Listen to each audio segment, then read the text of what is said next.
Hello students, welcome back to Rasayan.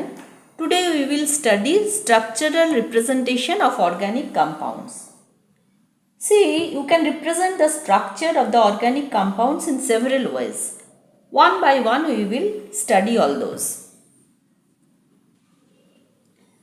First one is complete structural formula. Here you have to show all the covalent bonds. Each covalent bond is represented by a dash. You see, this is methane. So, between carbon and hydrogen covalent bond we are showing 4 covalent bonds are there because CH4. So, by this single dash we are showing single bond.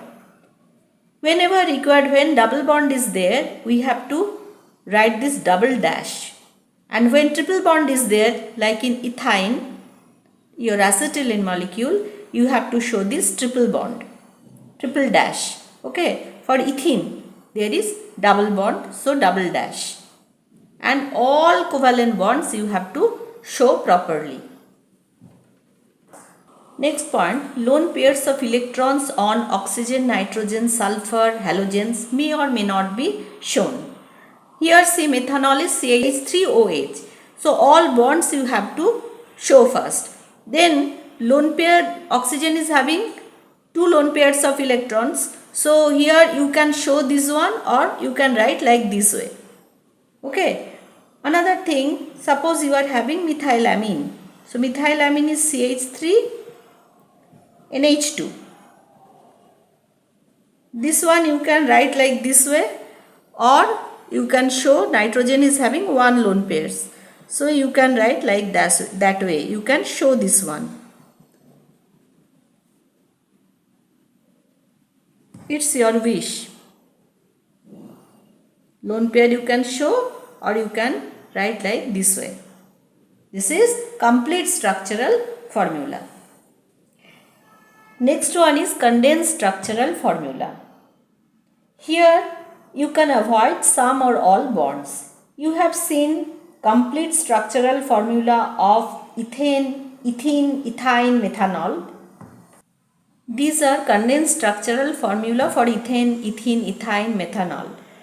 Here single bonds you don't need to show, but double or triple bonds you have to show. Suppose you are having condensed structural formula of one compound like this. So it can be further condensed to CH3.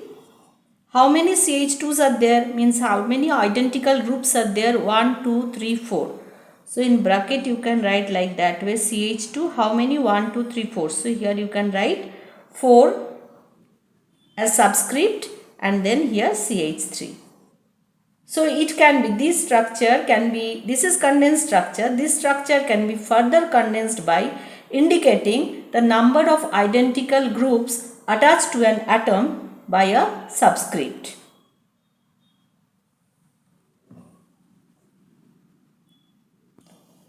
You can represent your organic compound in very simple way, that is called bond line structural representation. Suppose this is butane, CH3, CH2, CH2, CH3, normal butane. Okay, this is condensed structure. So for bond line structure, what you have to do? First point, carbon and hydrogen atoms are not shown. You don't need to show carbon and hydrogen atoms. Carbon bonds are shown in a zigzag way. The main chain carbons, how you have to write? In a zigzag pattern. So 4 carbon atoms are there. So you can write like that. 1, 2, 3, 4. These 4 points are indicating carbon atoms. The only atoms written are oxygen, nitrogen, chlorine, that means heteroatom. If in your structure, in your compound, any heteroatom is present, you have to mention. With example, I will explain. The terminal indicates methyl group. Here see, terminal means here carbon, here, carbons are there everywhere. But in the carbon, to satisfy tetravalency, this carbon is bonded with one carbon and here nothing is there, means 3 hydrogen atoms are there. Sorry. So that is nothing but your methyl group. Here also same thing, carbon. So to satisfy tetravalency, one is bonded with one carbon and here 3 hydrogen atoms are there. And here carbon atom is there means 1, 2. Two valencies are satisfied and another 2 hydrogens are bonded here. Here also carbon, 2 carbons are bonded with this carbon. So here 2 hydrogens are there to satisfy the valency. All those you have to remember. Done. And a single line represent a single bond like this. So your simple structure is nothing but like this. If in your compound double bond is there, so here double line you have to draw. If triple bond is there, here triple line you have to draw.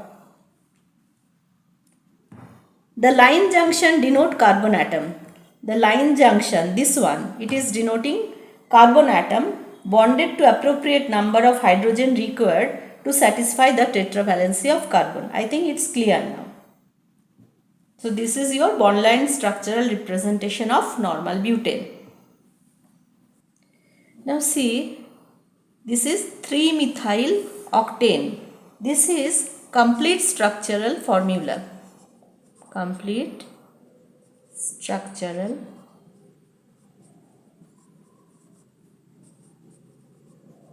because here we are showing all the bonds. Done. Now we will see, omitting some bonds, we will get condensed structural formula. So this is condensed structural formula. Here we are not showing the bonds, only that branching carbon, that the bond between the branching carbon and this carbon we are showing. Otherwise other bonds we are not showing here. This is bond line structural representation. In the main chain, how many carbons are there? 1, 2, 3, 4, 5, 6, 7, 8. So here in zigzag pattern, 1, 2, 3, 4, 5, 6, 7, 8 carbons are there. And here this is the branching carbon, 3-methyl. That carbon is here.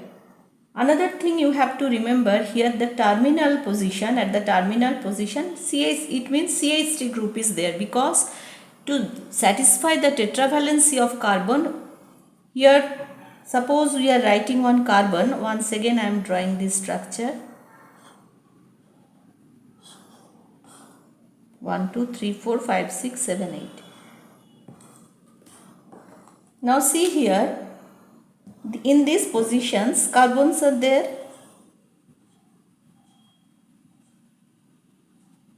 and here how many hydrogens are there?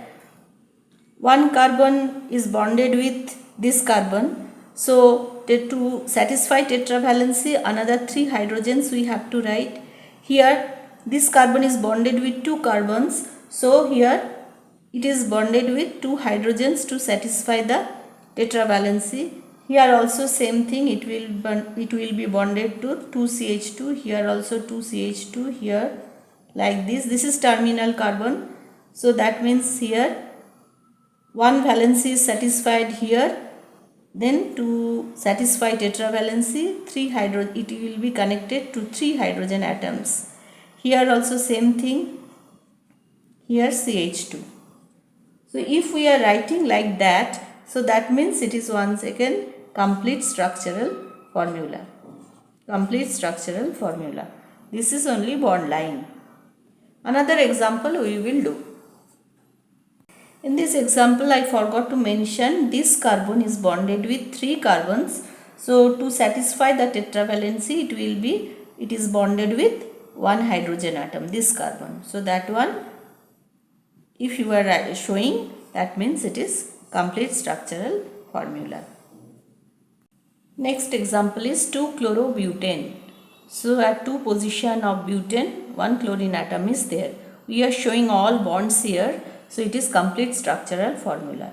Then how to write condensed structural formula? Not showing any bonds. So this is condensed structural formula. This CH3 we are writing like that. Then CHCl we are writing. After that it is connected with CH2. We are writing this. Then this CH2 is connected with CH3. We are showing this one. So how to write then bond line structure? How to draw it? 1, 2, 3, 4. In the main chain 4 carbons are there. So 1, 2, 3, 4. 4 carbons we are writing in zigzag pattern. So here we are showing that CH3, this is here CHCl is there. So valency of carbon is satisfied 1, 2, 3. After that one hydrogen should be there. That's why CHCl, then CH2, then CH3. So this is bond line structure. Hope it is clear to you. Now see, these are cyclic compounds. 3 carbon atoms are there, so propane, and it is in cyclic system, so cyclopropane. Here 5 carbon atoms are there, so pentane, and it is in cyclic system, so cyclopentane. So how to draw its bond line structure? Only you have to show like this. So that means here carbons are there, and here 2 valencies are satisfying, so here 2 hydrogens should be there to satisfy the tetravalency of carbon. Similarly here CH2, here CH2. So bond line means only this one you have to show for cyclopropane, and here for cyclopentane only one 5-membered ring you have to show. That means in each place there is CH2, because here carbons are there, and 2 valencies are satisfying here, so obviously 2 hydrogens will be there to satisfy the tetravalency. Everywhere same thing. So these are your cyclic compounds. How to show bond line structures.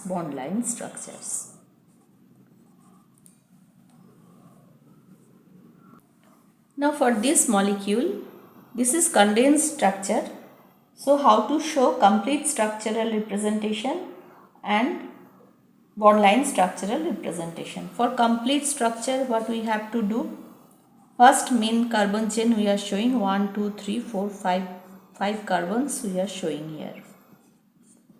Here at the terminal position 3 hydrogens are there. So all bonds we have to draw.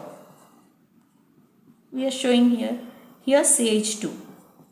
This. Now with carbon, oxygen is attached. So this is ketone functional group. So we can show like that way. So here tetravalency of carbon is satisfying 1, 2, 3, 4. After that it is attached with CH2. So showing all the bonds. After that here 3 hydrogen atoms. So this is complete structural formula. Then how to show bond line? 1, 2, 3, 4, 5. 5 carbons are there. We have to show in zigzag way. 1, 2, 3, 4, 5. Hydrogens, the bond between carbon hydrogen we don't need to show. We are not showing. At 3 positions, see 1, 2, 3. CO group is there. So we are showing like that. Because here we have to show it, because here there is one sigma bond, one pi bond, double bond is there, so we have to show like that way. So this is your bond line structure.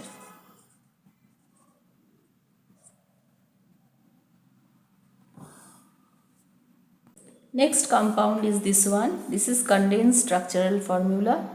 How to write complete structural formula? First write main chain 1, 2, 3, 4, 5. So first we are writing like that way. 5 carbon atoms. Here 3 hydrogens are there. We are showing all bonds. It is attached with this carbon. So here 2 hydrogens are there. After that this one. Next carbon is this one. This is aldehyde functional group. So here one hydrogen is there, so 2 valencies are satisfied, and oxygen you have to write like that way. So tetravalency of carbon is satisfying here. This is aldehyde functional group. Okay, so this is your complete structural formula. Now for bond line structure, what you have to do? 1, 2, 3, 4, 5. So 1, 2, 3, 4. And this is this aldehydic carbon. We are not showing here any carbon hydrogen bonds. Here also CH bonds we are not showing, but this one we have to show. So 1, 2, 3, 4, 5. 1, 2, 3, 4, 5. 5 carbons are there, and that multiple bond between carbon and oxygen we are showing. These CH bonds we are not showing. This is your bond line structure. For this molecule, how to show bond line structure? This is condensed structure, condensed structural formula. Now say this is alcohol. How many carbons are there? 3. So 1, 2, 3 carbon we are showing. Then this carbon is attached with one oxygen, and this hydrogen also we have to show, because in bond line structure the bond between carbon and hydrogen we are not showing, but the bond between any heteroatom and hydrogen we have to mention. Done. So this is your bond line structure. After drawing, always count the carbons. 1, 2, 3, 1, 2, 3. This carbon is attached with OH. Last example I am showing. For this bond line structure, you have to draw complete structural formula. So here carbon is there. Here also one carbon is there. Done. So what we have to do? Carbon, carbon, multiple bond you have to show. Otherwise, how you will understand there is triple bond? So carbon's valency, 3 valencies are satisfied here. So one hydrogen it is there. So it is bonded like this way. After that, this carbon is bonded with this carbon. So here this carbon is bonded with this carbon, where 2 hydrogen atoms are there. I am showing this one. This carbon then bonded with this carbon, where one OH is there, and this is bonded with another carbon, that is terminal carbon. So obviously here also one hydrogen is there, and here terminal carbon means 3 hydrogens are there. So once again HC triple bond C, then this is bonded to CH2, this is bonded with CHOH, then it is bonded with CH3. So this is complete structural formula. So I think it is clear to you. Here one carbon is there, here another carbon is there, that is bonded to CH2, and rest I think it's clear to you. So till now we have seen organic compound can be represented by complete structural formula, condensed structural formula, and bond line structural formula. All these are two-dimensional representations of organic compounds.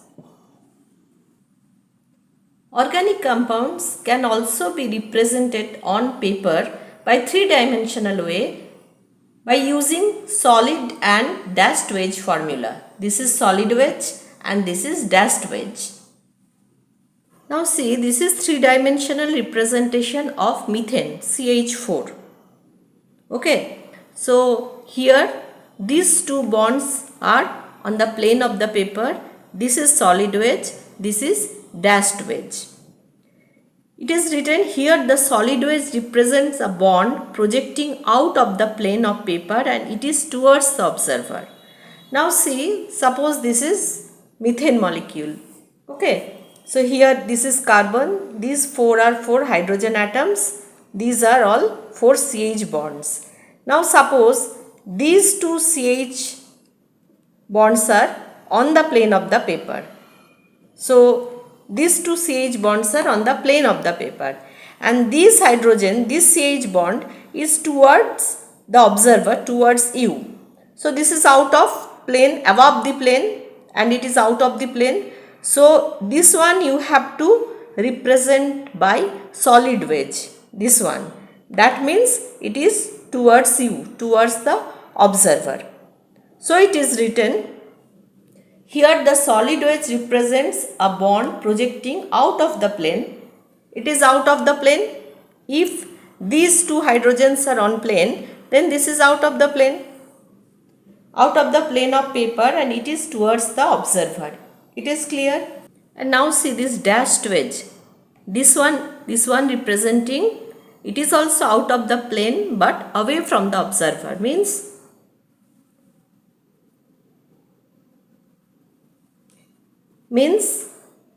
it is towards the observer, and this one is away from the observer. So this is away from the observer, means dashed wedge. So it is written a dashed wedge represents a bond projecting out of the plane. This is also out of the plane of paper and away from the observer. And the bonds in the plane of the paper means these two bonds. These bonds are on the plane of the paper are shown by normal line. Is it clear? Another thing you have to remember when you will draw the wedges, suppose this one, this is broad side, this is narrow side. So broad side will be towards the observer. Next topic is classification of organic compounds. You know, due to self-linking property of carbon, which is called catenation, we get a large number of organic compounds. So it is necessary to classify them on the basis of their structure. Organic compounds are basically classified as follows. Organic compounds are classified as acyclic or open chain or aliphatic compounds and cyclic or closed chain or ring compounds. Now, what are acyclic or open chain compounds? These compounds contain an open chain of carbon atoms, which may be either straight chain or branch chain. Under straight chain, two types of compounds may be there. One is saturated, another is unsaturated. Saturated means in the compound between adjacent carbon atom, no multiple bond is there. So examples are ethane. If two carbons are there, ethane. 3 carbon atoms are there, propane. 4 carbon atoms are there, butane. These are saturated straight chain compounds, acyclic or open chain compounds. And unsaturated means between adjacent carbon atoms there is multiple bond. So here example is given, propene. Here one double bond is present. So difference between saturated and unsaturated compound, acyclic compounds are clear. Now see, these acyclic or open chain compounds are also called aliphatic compounds. What are aliphatic compounds? What do you mean by aliphatic compounds? These compounds, these acyclic or open chain compounds are called aliphatic compounds because some of them were first obtained from animal fats. In Greek, alle means animal and fetus means fats. So why acyclic or open chain compounds are called aliphatic compounds? Is it clear? Now another is there, branch chain. Branch chain means with main chain branching is there. So this is once again here also saturated and unsaturated, two types of compounds are there. Saturated means no carbon-carbon multiple bond is there between adjacent carbon atoms. Example here is 2-methyl-propane. 2-methyl-propane. And for branch chain unsaturated compound, one example is given here, 2-methyl-prop-1-ene. See, branching is present here. Now next is cyclic or closed chain or ring compounds. Under that, two types of compounds are there, homocyclic or carbocyclic compounds and heterocyclic compounds. What are homocyclic or carbocyclic compounds? Homocyclic compound means these compounds contain rings made up of carbon atom. Cyclic means ring compound and if it is made up of carbon only. Homocyclic compounds or carbocyclic compounds can be subdivided into alicyclic and aromatic compounds. Alicyclic means aliphatic plus cyclic, means these are cyclic compounds and its properties are almost similar to all those aliphatic compounds. So example is here cyclopropane. What is cyclopropane? 3-membered ring, that's why propane, and it is cyclic, that's why cyclopropane. Here 4 carbon atoms are there, so butane, and it is cyclic, so cyclobutane. Like that way, cyclopentane. This is cyclopentane. Next is cyclohexane, 6-membered ring, means 6 carbon atoms in ring it is present. Therefore, alicyclic compound means these compounds contain carbon atoms joined in the form of ring. Another is aromatic. Homocyclic or carbocyclic compounds, under it alicyclic is there and aromatic. Under aromatic, two types of compounds are there, benzenoid, non-benzenoid. Benzenoid means at least one benzene ring is present in the compound. Example is benzene, naphthalene, anthracene, phenanthrene, etc. So under cyclic or closed chain compounds, one is homocyclic or carbocyclic compounds and another is heterocyclic compounds. What are heterocyclic compounds? These are the cyclic compounds in which ring consists of at least one heteroatom. Heteroatom means maybe oxygen, maybe nitrogen, maybe sulfur, maybe halogen. Okay. Now see, under this it is subdivided into once again alicyclic and aromatic. So under alicyclic, example is ethylene oxide. Means here one carbon, see in cyclopropane here 3 carbon atoms are there. One carbon atom is replaced by heteroatom oxygen here. Its name is ethylene oxide. Now see, one thing I forgot to mention, that under homocyclic, one is alicyclic, another is aromatic. Under aromatic, benzenoid and non-benzenoid is there. Non-benzenoid means compounds not having benzene ring but it is aromatic. Its example is tropone, 7-membered ring having alternate double bonds and here one carbonyl group. Ketone group is present here, ketone. Okay. Now see, under heterocyclic we have studied already alicyclic compounds and another is aromatic. Under aromatic, examples are, these are heterocyclic compounds but it is aromatic. So examples here I am showing. For this, here I am showing examples. Pyridine, this is pyridine. Another example is furan. This is called furan. So in furan, what is there? A 5-membered ring, here no carbon atom, in place of carbon here one oxygen is there. Pyridine, 6-membered ring, in place of one carbon nitrogen heteroatom is present. That's why these are under heterocyclic compounds but these are aromatic compounds. Here also one lone pair is present on nitrogen. Clear? So that's all. Thank you for watching.